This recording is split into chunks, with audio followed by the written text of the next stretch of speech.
Hello and welcome. My name's Chris Cam with Mining News and Mining Journal. Thanks for joining us for this special WA gold panel. For context, Australia sits behind only China in gold production globally, last year churning out 320 tonnes of the metal, and of that 70% from Australia comes from WA Goldfields. So this conversation is exceptionally relevant. Joining me today for the conversation are key stakeholders in the WA gold space. I have Ian Bamborough, Managing Director of Saturn Metals, a relatively new entrant to the WA goldfields with 1,000 square kilometres of prospective ground and a 1.5 million ounce resource at its flagship Apollo Hill project in the Eastern Goldfields. We've also got Matthew Keane, Managing Director of Great Southern Mining, with 2 advanced exploration plays near Laverton in its Southern Star and Monami projects. And then we've also got Michael Scantlebury, a resources analyst specialising in small to mid-cap mining equities with leading brokerage Euroz Hartleys. Welcome guys, thanks for joining us. Thanks very much. Thanks. Cheers. For those who are watching who aren't familiar with the WA goldfields, you've all got geology backgrounds, I should say. Could someone start giving us a bit of an overview, a bit of an understanding of what makes up the WA goldfields and why it's been so prolific? Ian, maybe if I can put you on the spot first. Yeah, I suppose firstly some beautiful geology. Fantastic kind of Archean greenstone terrains. A lot of really big greenstone belts which have produced historically, hundreds of millions of ounces collectively. New terrains up in the Pilbara, such as you see with De Grey, or perhaps not new, but perhaps reinvented. And there's also some fantastic parts of WA that, as of yet, haven't really had the exploration and still very greenfields. So my understanding, and you'll probably correct me, the greenstone belts essentially run on a northwesterly to southeasterly trend, and there's multiple sets of these greenstone belts. Is that correct? How does it actually look from a geological perspective? Yeah, I think. We've got a number of stack belts. You're starting off in Boddington, so to speak, just south of us, where we're here in Perth, and then going all the way out to the Yamana belt, which is one of the last sort of discoveries out there with Gold Road. With the Gruyere deposit. So you're right, you've got these stacked belts. And a lot of these are actually still quite immature. Obviously you've got the Kalgoorlie region, which has been going for well over 100 years. But, we forget that a lot of these terrains are really only in their infancy. And we're looking, post-2000s where the major discovery's been made. So, we've got a great terrain. We've got great geology, as Ian points out, but also fantastic people with technology behind them to make great discoveries and keep our gold status. You point out we're second biggest in the world. I think we can keep that going. Which parts of the goldfields in those trends, which parts have historically delivered the best results? And why has that been? Has that been essentially just because it's been outcropping and so it's easiest low-hanging fruit? Or are there specific characteristics that make certain parts of the greenstone belts just that much more interesting? I think it's all pretty interesting, and I think that's the exciting part, that there are still new discoveries happening all the time, and I don't. Obviously, historically, Kalgoorlie's had a huge kind of endowment of gold, that whole Wiluna Norseman greenstone belt, but new discoveries or recent discoveries out at Tropicana or Gruyere or even arguably probably the areas we're exploring now. I think there's covered terrains there or terrains that for various historic or even ethnographic reasons haven't had the exploration in the past. Capital constraints, gold price cycles, and each time we see these kind of new gold price pushes or new levels of interest in the commodity itself, we're seeing a new pulse of exploration and people pushing into terrains that still to this day haven't been touched. So I'd like to think there's still a chance for some huge discoveries to come. Okay, I think most people think of the WA goldfields as very mature. People talk about needing to go into frontier jurisdictions for the next world-class discovery or the next wave of world-class discoveries. That feels like that's not really the view here. My next question was going to be around a mature hunting ground, but it sounds like most of the recent exploration and success is still only about 20 years old. How What's the landscape look like with a new wave of like pre-competitive data, I should be saying, in Australia, coming through with new exploration technologies? What's it look like now in terms of opportunity? I think pre-competitive data-wise, in Australia, not just in WA, we have a number of government jurisdictions which really promote and provide some of the best pre-competitive data in the world. So in terms of putting you in a terrain and fertilising ideas and making data available, particularly with, I think Matt said, new technologies, computing technologies, the database abilities, our ability now to process huge amounts of data very quickly and come up with new ideas is shifting. So that in a landscape with very supportive governments is just providing a wealth of opportunities, and there certainly are huge areas of ground where you still don't have drill holes to this day. Okay. So yeah, I think that's really important. You've got the government is very conducive, so you've got very good government surveys, not just WA but across the country, but also the systems that the government provides. So integrating, layering up tools, layering information, they're getting better and better. So going out there, finding historic data, and bearing in mind that all historic data is generally collected. So we've got a very good composite of data in this state and also other states, compared to some jurisdictions in the US where that data is held privately. So we've got great access to it. Layer that with the new technology you allude to. These discoveries will keep coming. We're being forced in some jurisdictions, and I talked about the Yamana Belt Gruyere. Also, where we're working in the Duketon Belt, there are areas undercover, so that's where that technology really is coming into play. So you've got a great, good people, great data, new technology, which I think is going to keep the discoveries coming. And I think it is that history as well where, I think there's been studies done by various universities where they've looked at discovery history across terrains, and it's usually about the sixth iteration or people, group of people that come in that put that jigsaw puzzle together. And I suppose our ability to do that now and grab that historic information, put it all in one big picture, is really unlocking some huge learnings.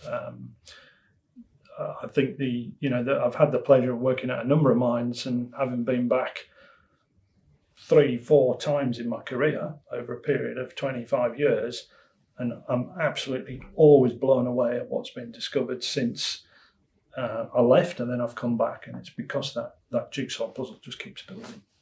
I think it's probably worth touching on, just going back to your original point on the mature exploration kind of front and frontier discoveries.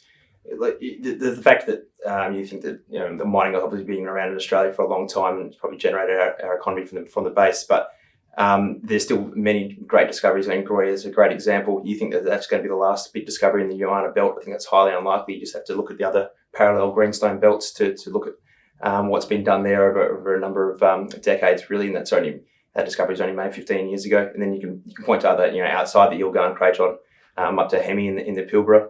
And then even outside of gold with Nova and in the Fraser Range, and then obviously Jumla in the Western Yilgarn as well. So there's still plenty of these great tier 1 discoveries still being made only in the last decade. And I think people think that these mature belts are far from wrong. Far from wrong. I think they're way off the mark, and I think there's plenty of great discoveries with junior explorers out there in these greenfield belts.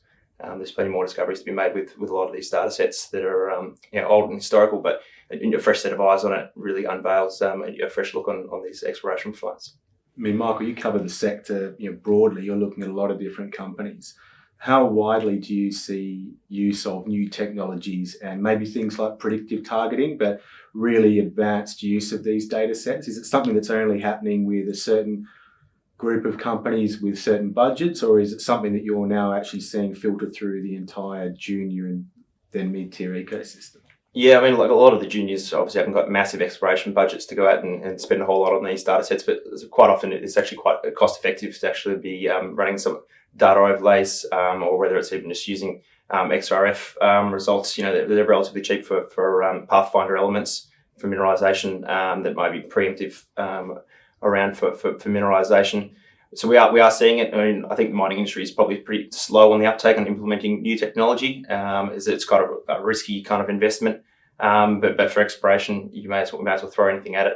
The larger guys don't obviously release a lot of what they're doing, but quite often they like to brag to say that they're doing some greenfield exploration. But I think we are seeing the juniors kind of go through with it. But from the market side of things, it kind of just comes back to the market's not going to reward juniors for great targeting tools. The drill bit really does do the talking on the market, and I think it's just it's pretty hard for the average punter to reward a great exploration target with this new data sets and new techniques. But at the end of the day, the drill bit does the talking. But as much as you can systematically de-risk an exploration target is the right way to go about it, and it's a cost-effective way of going about it as well.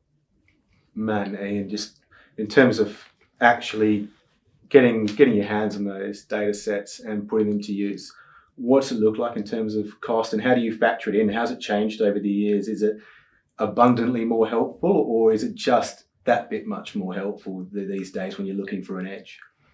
It's a cumulative effect. Look, it actually isn't that expensive. When you're talking sort of going through, for example, government data sets, you're talking about man hours. So, and it's not, as I say, they're getting better, they're getting easier to use, they're better layering. So you can actually get that data easier. Other technologies which you're using, they can be a little bit more expensive. So, for example, if you're doing SWIR analysis on your geochemistry, that's shortwave infrared.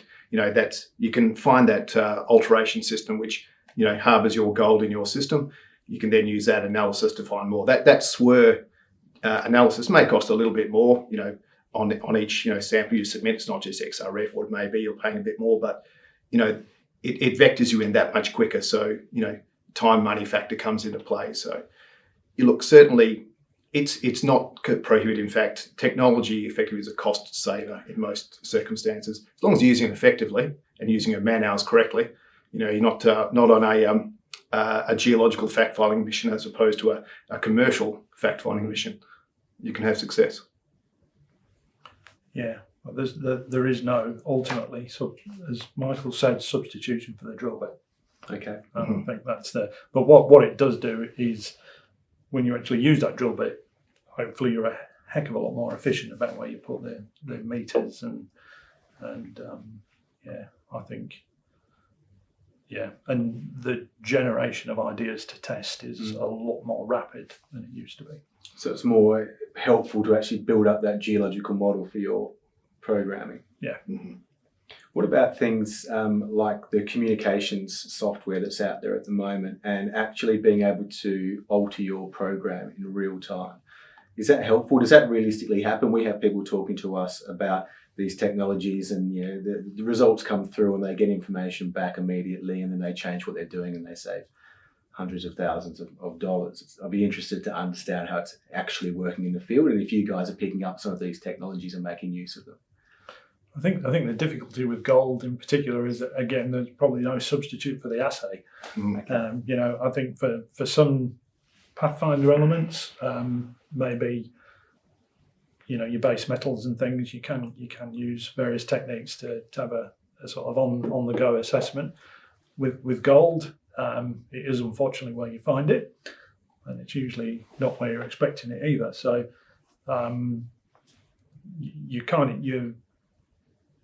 I suppose what we do see is a more direct geological feedback, a lot quicker. We have logs pretty much the next day straight in the database, and myself or the exploration manager or anyone can sit down and look at them in pretty much real time and react to what we're hitting.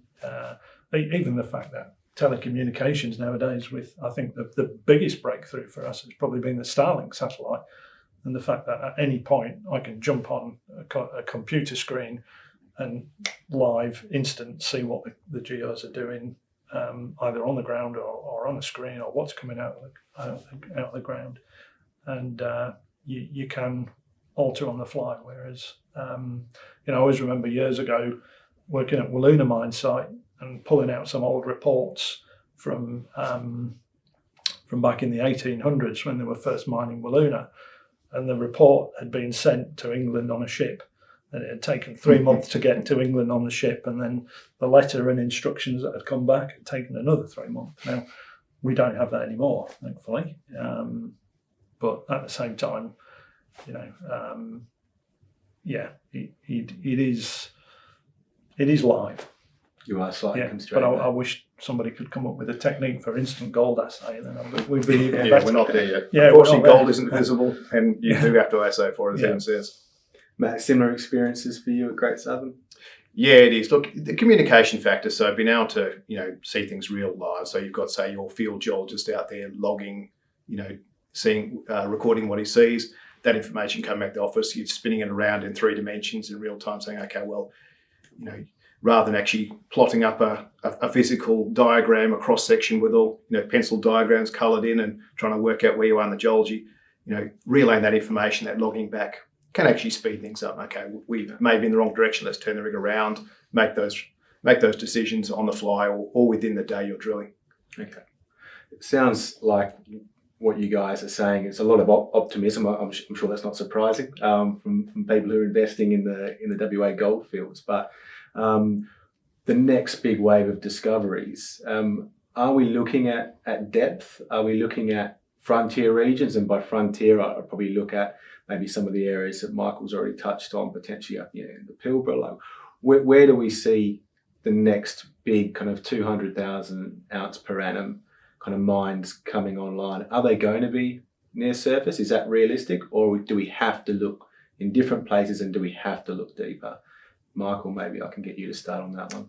Yeah, I think the obvious answer is it's going to be a combination of both. Obviously, touching on De Grey's Hemi discovery, it was a fresh look at exploration, looking for basically an intrusive gold system as opposed to your strike lodes that were more conventionally found up there, and it was underneath cover as well, 30 meters of cover, so you could argue it's a bit of both up there. So that was transported cover, so there was no surface expression for that discovery. Discovered with some air core, and going back to the point that the market only rewarded it once those air core drill results actually came in and the assays were reported. But I think there will be depth extensions as well. There's parallel lodes. There's a lot of large ore bodies even within Western Australia, but globally that are faulted offset at depth. Picking up this new seismic data, finding where these lodes may actually extend at depth as well. So a lot of the existing miners are utilising that technique. I know Northern Star's a big fan of the 3D seismic, running over a few of their deposits, trying to find these deep mantle tapping structures and finding elsewhere along their existing ground holdings as well. So I think the kind of short answer is that there will be a combination of discoveries in frontier kind of exploration grounds, as we kind of pointed to before, but also just extending mineralisation from existing deposits, because quite often they're large systems and there's numerous parallel lodes feeding into these deep structures. Look, I tend to agree. It certainly is going to be a mix of both, and I think it'll depend, where you are, what jurisdiction. For example, we are operating the Duketon Belt. The Duketon Belt, most belts have a natural progression of the size of deposit. So you have, say, a lot in that cluster at 100 to, say, 300,000 ounces. You have, a handful of those which are 1 million to 2 million ounces. Most belts sort of yield that big one, the big 1 or 2 10 million plus ounce deposits. The belt we're in, the Duketon Belt, hasn't actually seen that yet. The biggest, I think, is Gardenwell, which is probably around 3.5 million ounces. My gut feel is that one's probably at depth in our belt, but, other belts, a factor of a lot of Australian goldfields is a lot of the drilling that was done, say, around the 80s and maybe 90s, they were looking for oxide ore. So they're very shallow. So whilst they've been covered by what looks at the surface to be a lot of drilling, it's very shallow. So you don't actually have to probe too much deeper beyond that oxide horizon to actually find some big lodes, which in that, maybe not deep, maybe not shallow, but in that mid-horizon. So I think, some of these mature belts, I think you don't have to drill the centre of the earth to find the big one. Yeah, and I think even the mature, what are viewed as mature belts from an exploration history point of view, aren't really that mature. When you look at the various gold price cycles and drill phases and or complete,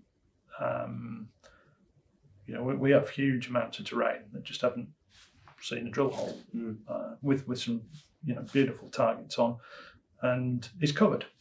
It's not covered by very much, but it's just enough to really kind of wipe things out. And I always think back to when I used to undertake some uranium exploration for another company, and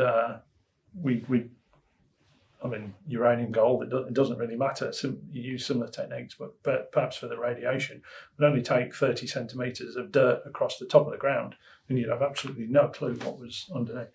So we sort of see a very similar thing with gold, and I think the big finds will be found next to the other big finds. Okay. Or not too far from them.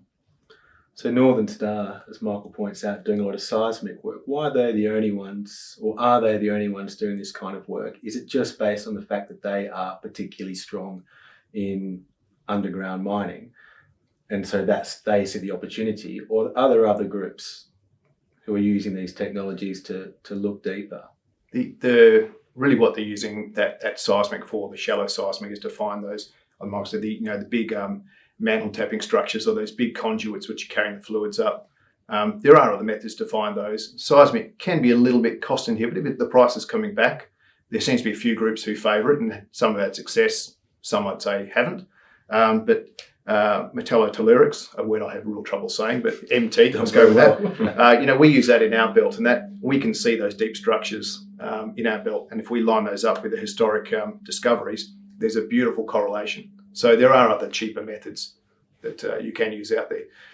But that method of looking for those deep mantle tapping, deep seated structures, that's tried and true. And I think we'll see a lot more of that following along those conduits which host the gold or the whatever mineral we'll be looking for. Are there any regions we haven't touched on? So we've talked about essentially, obviously, the big greenstone belts, the Pilbara. Where else should investors be keeping an eye out, or where are you guys keeping an eye in terms of opportunities to get a little footprint in potentially a new area of prospectivity in WA?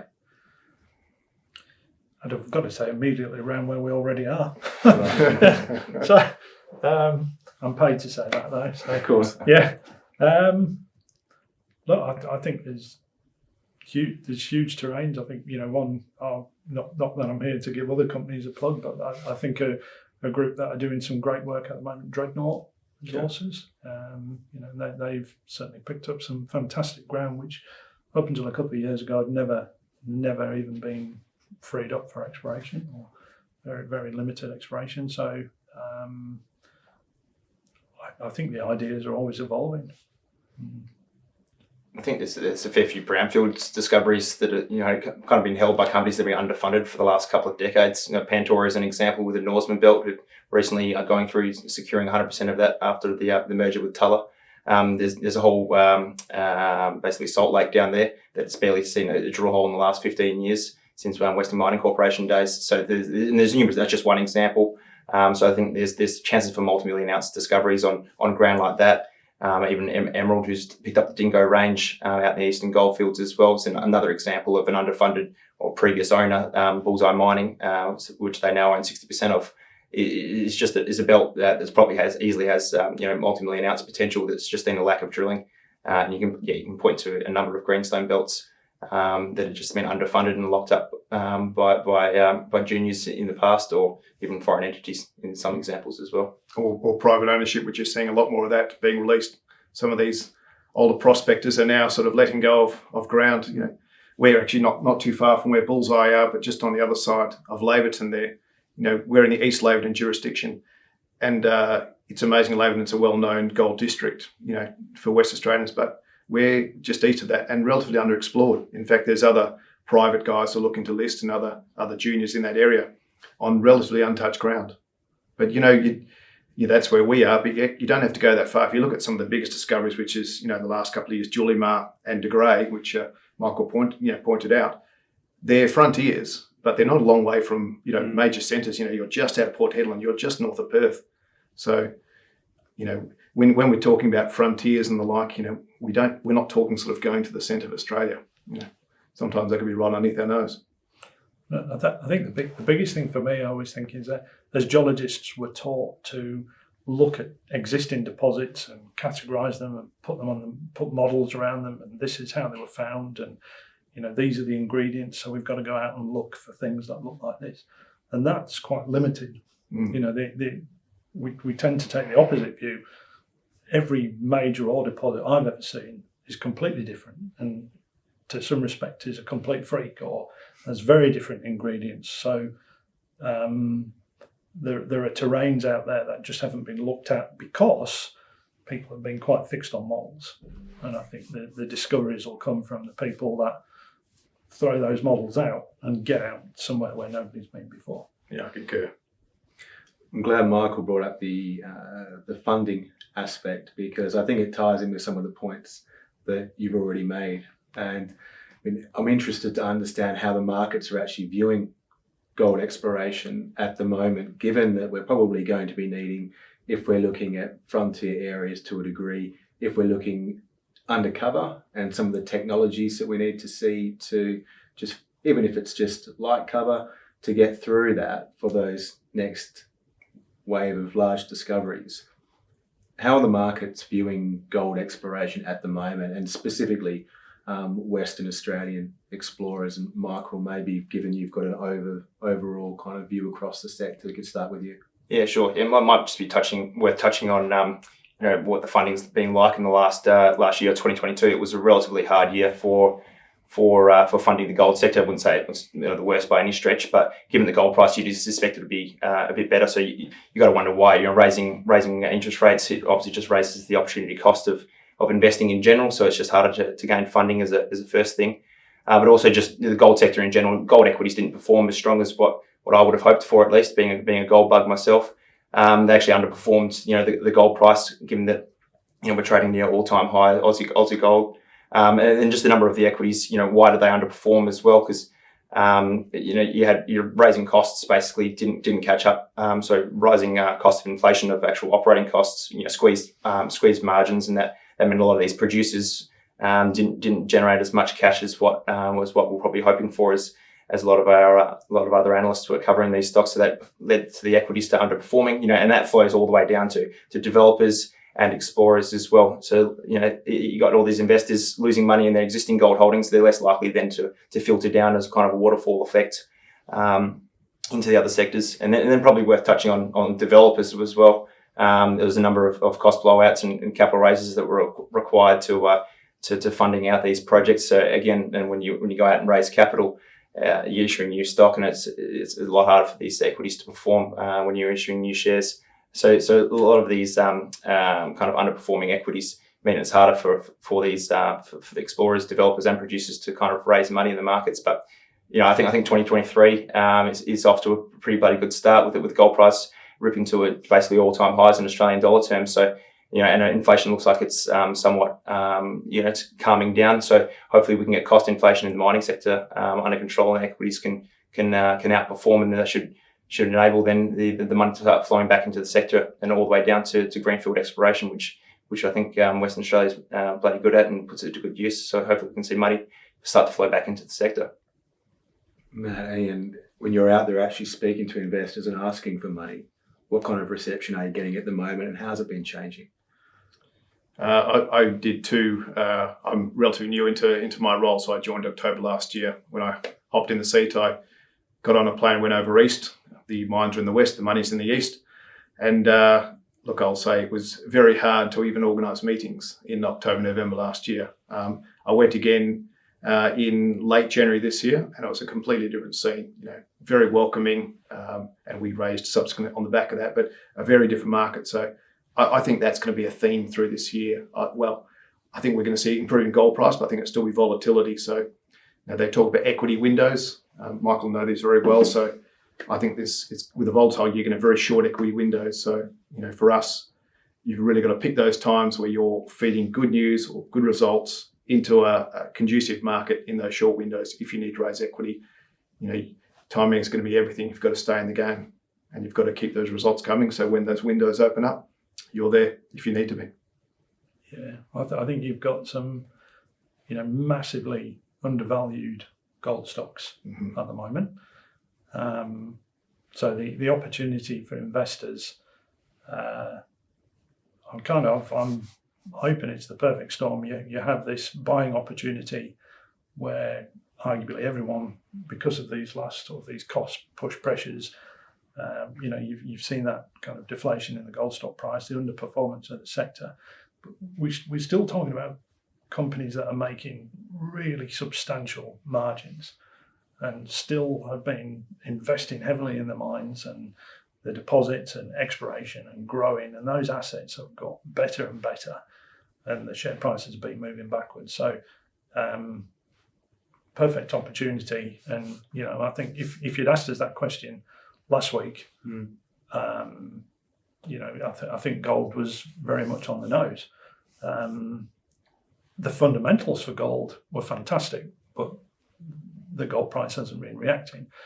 We've seen quite relatively small events with the sort of bank, I suppose, not that a bank failure is a small event, but relative to some of the big banks that are out there and still very stable, and send that kind of rapid kind of shock through the market, and people sort of sit up and reevaluate that gold position and look at the opportunity that gold hedge, or that stability of that, what's arguably the world's kind of strongest, longest commodity, or mechanism of stored value, and that thing that still to this day underpins the wealth of many of the central banks in the world. There's a reason that those banks still hold and buy gold bullion, and have been doing quite actively in the last year or two. So that divergence between, I think, we've got increasing geopolitical risk without any doubt. We've got countries with growing deficits and loans and in the trillions, and at some point something's got to underpin that. I just think to me, this is a beautiful opportunity for investors, where there are some companies that, like you said, we've kept the pressure on. We've kept building the assets. We've kept doing the work, particularly in Western Australia, with a very strong gold sector, in a very stable economy, and this is exactly the sort of place you should be investing. So I think, just going back to it, the interest has been bubbling away for months in my. People have kind of sat on the sidelines, but I don't think it's going to be very long before that they're off those sidelines and running, if we're not already seeing it. And that's a real message that you get when you speak to investors, particularly on the east coast of Australia. So fund managers I'm talking about, you're getting that message that we know it's coming, we're ready. But there's sometimes a bit of a herd mentality, who will go first, but some people are picking those positions now. I mean, you have seen the mid caps and the majors in the gold sector in Australia have moved, not fully, but they have moved to sort of increase positions, increased market capitalizations. But I think there's a poised sort of readiness, I think, for the gold price to go, and then the equities to go behind them. So I am going to get you guys to put your necks on the line in a little bit and talk about expectations for the gold price. But I wanted to come back firstly to a point Michael made around cost inflation, and probably that holding back some investor appetite. They're looking at the sector, they're seeing inflation, they're worried, and that trickles down to the juniors. There is a role to play, obviously, conserving cash, using cash wisely, shareholder funds wisely. How are you managing that in the current environment? Maybe Matt, if I can start with you. Yeah, as an explorer compared to, say, a producer, you can be a little bit insulated from your realisation. Producers have to report quarter on quarter. Explorers report their cash flow, but not their cost base. But we still feel it. But you can manage it. You don't need to get the factory running. You don't need to get the production going. So you can, say, move to alternate forms of exploration, lower cost, for example, soil sampling, over drilling, look at new terrains. You can, or more targeted drilling as opposed to big blanket campaigns. So you can control that way. But you are seeing that cost increase. Labour's a big one. For example, a junior geologist, say a 2 to 5 year guy, is probably asking for $10,000 to $15,000 per annum more. Freight, we're seeing probably 22% increase. Assaying's about 7%. A lot of that comes back to fuel price and underlying costs that service providers are feeling. I think to control it, you've got to be you've got to maintain activity. So as I said, we're going to have an active year, so you've got to be active all year, but you've got to be frugal, targeted, and you've really got to be doing high impact work. Work that doesn't need, for example, a great deal of drill holes to really find or vector in on that higher grade or meaningfully increase your resource, or as a developer, the situation you end in, doing that incremental work which really increases value to your project at little cost. I think we can be frugal in our space as compared to a producer where you've just got to keep the beast running, so to speak. Yeah, maybe the view from the developer's perspective. Yeah, I think we've been. If I talk about our personal experiences, to quote one stockbroker that we deal with in Melbourne all the time, he says the mine always beats the market, and that means a number of things. But to me, it means if you believe in your asset and you understand your asset, you just keep going. Okay. And that underlying value. So for us, we haven't slowed down. We've just kept that constant pace that we've built over the last 4 years in building this asset and de-risking it and moving it towards production. And we've continued with a regional exploration picture, which is really beginning to add to the asset. And I think the sort of short-term commodity cycles, I mean, it does come at a cost. It is, if I had to go and raise money today at the share price I've got, it would hurt. But fundamentally, I think the value that we're creating, that underlying value in the asset, I think that's where you've got to focus and just keep at it. I think Matt touched on an important point just around, obviously inflation's a big issue, but also just the lack of skilled labour in Western Australia, particularly. Obviously for exploration, you're talking exploration geologists, but going towards the producers, or not even necessarily skilled labour, but just for truck drivers, dump trucks. I've been on numerous site visits around Western Australia with dump trucks just parked up. The junior producers just can't get the guys to man them, and even the mining contractors can't staff them. Somewhat eased in the last few months, but it's still it's the iron ore guys can go and pay up, and they don't mind. They're making super profit margins, so it just doesn't matter to them to pay a guy an extra $10,000-$20,000. But a mining contractor isn't willing to do that. They don't want to set a precedent for the rest of their employees, so it really hurts production. So one, you've got cost inflation, but you've also got production. You just have to look at the producers that have missed their guidance figures in the last 12 months. It's basically 90 or 80% of them have all underperformed. So that's on the production side, and then you've got cost inflation as well. So it's a double whammy on them, despite a really high gold price. So it's inflation, and also there's just a lack of productivity in the West Australian mining market. One thing that some investors might suggest would help the situation with inflation and just keeping costs under control is consolidation in the sector. There's a lot of players out in the West Australian goldfields. There's obviously, as we've heard, a lot of opportunity, but consolidating some land packages, consolidating some labour forces, consolidating some management teams, all these things would potentially bring down costs. What's the outlook for consolidation? Are we going to continue seeing lots of little bitty players pushing things forward and then slowly coming together, or is there an opportunity for a faster paced, broader scale consolidation to get some of these costs under control, aggregate big land packages, really provide some strong investor opportunity? And maybe Michael, I'll start with you there with your overview of the market. Yeah, sure. I think MRI potential going forward, and I think this is it's ripe for it. Numerous examples of the Leonora region is probably a highlight. One that we continue to keep looking at is the number of ore mills or processing facilities there that with a lack of feed. You have to look at St Barbara. You got Dacian, obviously with its mill is there as well. Then you got another, obviously Genesis coming in with Raleigh as well. He's got the ore, and then you've got a number of processing facilities. So a number of consolidation. You got Red 5 in that region too. But that just makes a lot of sense. So there's a lot of these guys who are long processing facilities but short ore feed. So I think a lot of consolidation around that makes a lot of sense. And then you've just got other junior or mid-tier producers, like a Ramelius, Silver Lake, who have relatively short mine lives. They've got pretty strong cash balances. And particularly if the funding, hopefully it's not, but if funding does get tight in the junior exploration kind of space, the guys with ore, but no processing facilities, you could see these mid-tiers actually go out and start purchasing a lot of these guys on the cheap. So the market's not willing to fund these guys.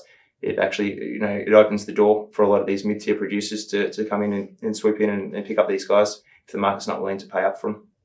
Yeah, Matt and Ian, are you guys feeling vulnerable in this market? I'll let Ian speak to that first. We're both right in the mix of this in the Leonora-Laverton area where there's a lot of consolidation amidst. I think I sit geographically perfectly in the middle of everything Michael's just described. So, look, I think any economies of scale, mining, perfect. There's synergies between operations, maturities in districts. There's a kind of natural progression where things have to happen, and sharing resources, and particularly in capital tight environments, makes and irrespective of a capital tight environment, makes tremendous sense. So that pressure will always be there. I'm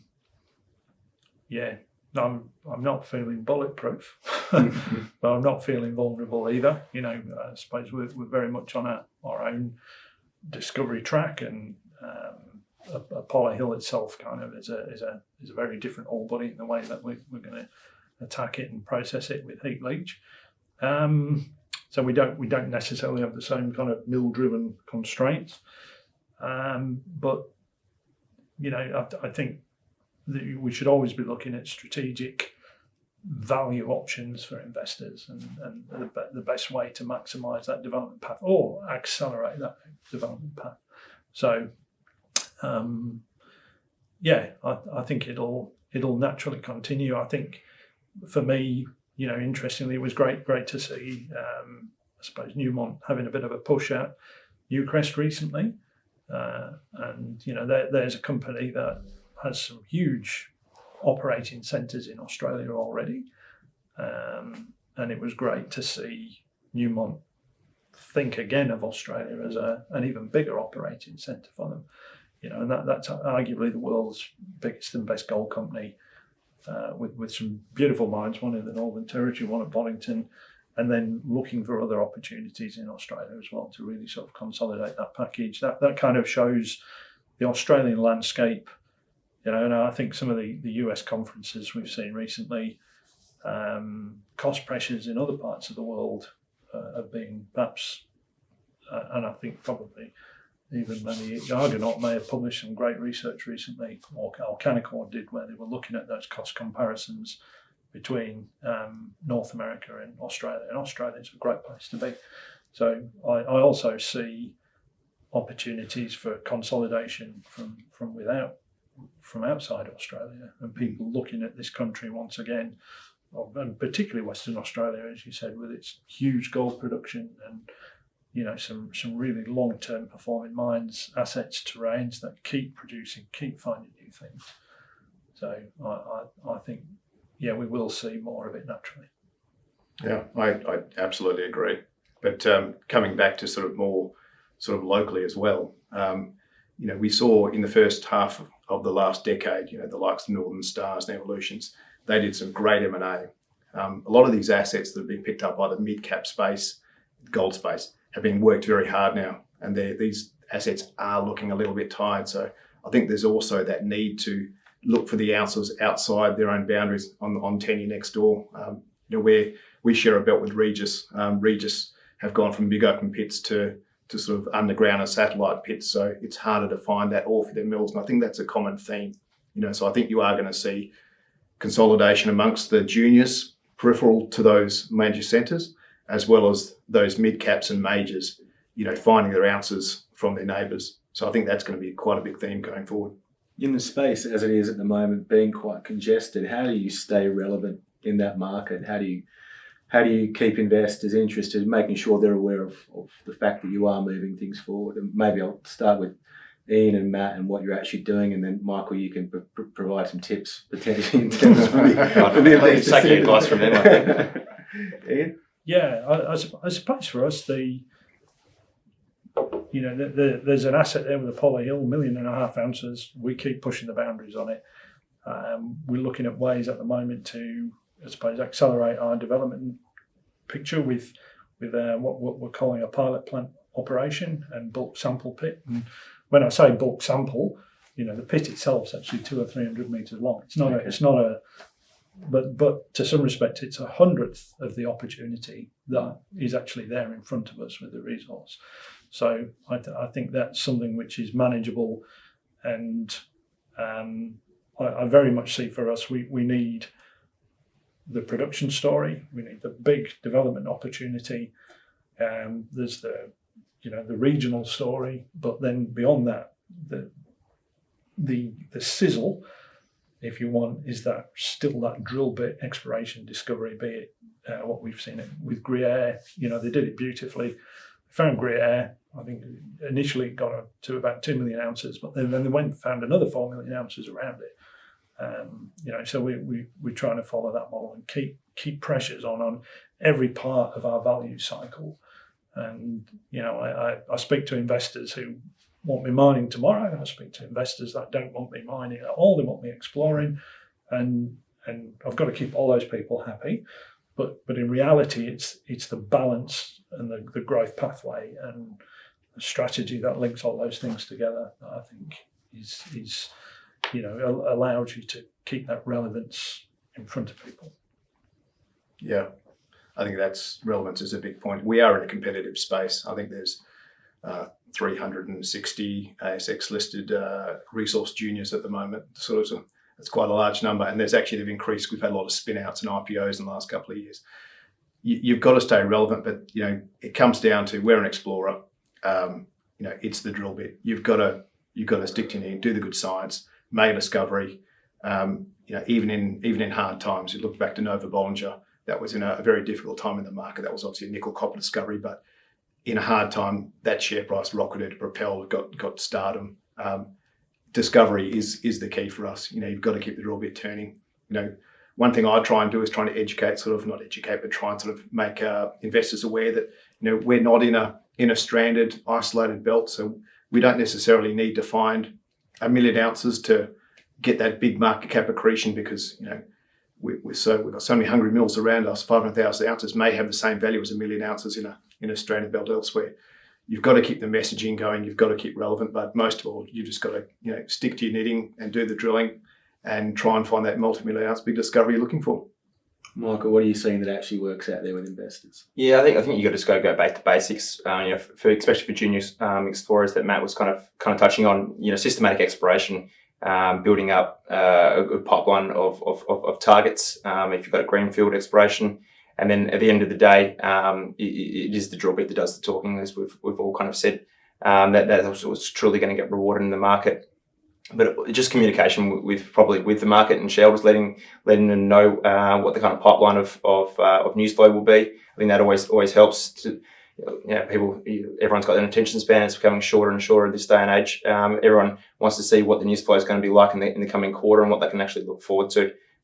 Staying well connected to your shareholder base and new investors as well, because obviously it's a limited pool of capital that everyone's kind of competing for, and as Matt kind of touched on, there's more and more companies listed in the space as well.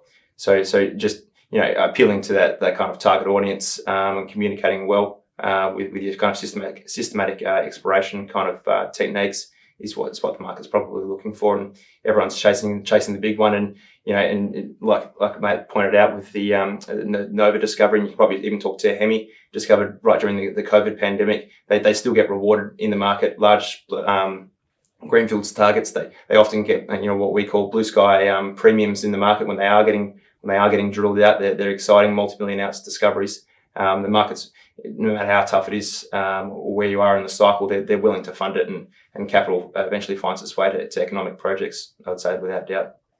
Thanks. Well, we've had a good old natter about all this, I think most aspects. So we said we'd come back to it. So the gold price, which is kind of what we're all leveraged to here, with our last few minutes, maybe near term and then kind of mid-term forecasts and what's driving those, and maybe we'll go back to the end of the panel with Michael and work our way back. Yeah, sure. So, I'm a self-confessed gold bull or gold bug. I think the gold price is obviously volatile. We only have to just see recently with Silicon Valley Bank to see what happens in times of a crisis. Is it a true crisis? I mean, we're probably just waiting to see the results and how that kind of plays out. Probably, in our kind of view, I don't think it is a true underlying crisis, but it does show you what happens to the gold price when investors do panic and where the flight of capital does go. You might get caught up in the sell everything. We kind of saw that in COVID. The flight to liquidity, flight to cash. But I think the first thing that did rally was the gold price, and we've seen that recently with the Silicon Valley Bank as well. So it's nearly all-time high prices, or at least within reach at the moment. And you have to probably go back and actually look at who's actually buying gold as well. And I think Ian touched on it earlier. It's a lot of these Eastern central banks around the world are building up their reserve currency in physical gold. And you have to ask why are they buying gold, and why isn't the West? And you probably then point to what's happening in Russia and the weaponization of the US dollar. So if you're holding US dollar as your foreign currency reserve, which the majority of banks actually do, or reserve banks, Russia's been caught out, can't use the US dollar. So what do? You want that physical gold. You only have to look at how much gold China's importing, India's importing, Kazakhstan, and then even the Middle East as well. So they're all buying up physical gold, and you'd probably hope that the West would probably wake up to something like this. But as long as you're aligned with the US, you can probably sleep easier. But I think the money in the East is certainly showing where the demand's coming from. Yeah, I agree. That is a big driver. The central bank buying, and we're doing it for a reason. Gold it's basically it's a retreat commodity. And we're living in a pretty unstable world, economically as well as geopolitically. So all of those things favour gold. I think if I'm going to say where gold's going, you're only ever going to be wrong. But I think we're going to see 2,000 this year, 2,000 US. We've nudged that 2,000 US a couple of times. I think we're almost ready for that breakout beyond the 2,000 US gold price. I think there's enough instability, enough drive behind it that I think we're ready for that next big leap. We've taken a big leap. Going from sort of the 1,200-1,300. I'm trying to think what that was. Probably beginning of the last decade to where we are now. I think we're ready for another breakout. I think all the macro factors are prime for that. Yeah, for me, I just look back at the gold price graph over the last 10 years and see what it's done. And to me, the things that have driven that gold price increase haven't changed in the negative. The demand is still there. If anything, the world is a more unstable place. And, there's two things drive the gold price. One is fear and one is greed. And two very basic human instincts. And I think the fundamentals for gold growth will continue. Or I know of one gold fund and it's called Gold 3000. So, I like the sound of that. It's a prediction by proxy. There's a reason they've called it Gold 3000. And I think Pierre Lesson recently has been kind of quoting 2,400, 2,600 US. He's the great oracle. And again, if I look back at every time I've heard him speak publicly, he's been right and plus. So, yeah, I can't see things changing. And I can't see that trend changing. That is all we've got time for. Michael, Matt, Ian, thanks very much for your insight and your thoughts. And thanks everyone for joining us. Thanks, Chris. Thank you.